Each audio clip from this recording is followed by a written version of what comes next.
எடுத்துக்க, என்ன ஏக்கர் நீ எடுத்துக்கிய, மக்கள் கொடுத்தது எடுத்துட்டு போய், எனக்கு தேவையில்லை. எனக்குன்னு ஒரு ஏதோ ஒரு இடம் கொடுப்பீங்களா, அது இருக்கும்ல. என் மனைவிக்குன்னு ஒரு இடம் இருக்குன்னு உங்க சட்டத்துல இடம் இருக்கும்ல. என் பிள்ளைக்குன்னு இத்தனை இருக்கணும் இருக்குல்ல, அது கிடைச்சா எனக்கு போதும்.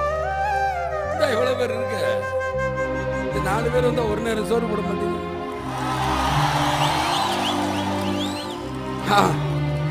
அதுலயே நம்மளுக்கு போதும், முடிஞ்சிடும். இத்தனை பேர் வீட்டுக்கு நான் போயிட்டு வரக்குள்ள முடிச்சேன்.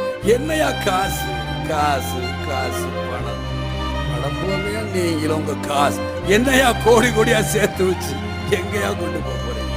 செத்தா கூட அருணாக்குடி அத்து விட்டுட்டு தான் உள்ளத்துக்கு கொண்டு போய் போதைக்கிறான். காசு கிடையாது, ஒண்ணு கிடையாது. நம்புறேன், என் மக்களை நம்புறேன். இந்த விஜயகாந்த் வாழ்ந்தான், இருந்தான், வாழ்ந்து கொண்டே இருப்பான். இந்த மக்களுக்காக தான் இருக்கணும் தான் நான் நினைக்கிறேன். ஏன்னா எனக்கு அது கிடைச்சா போதும். இனிமே நான்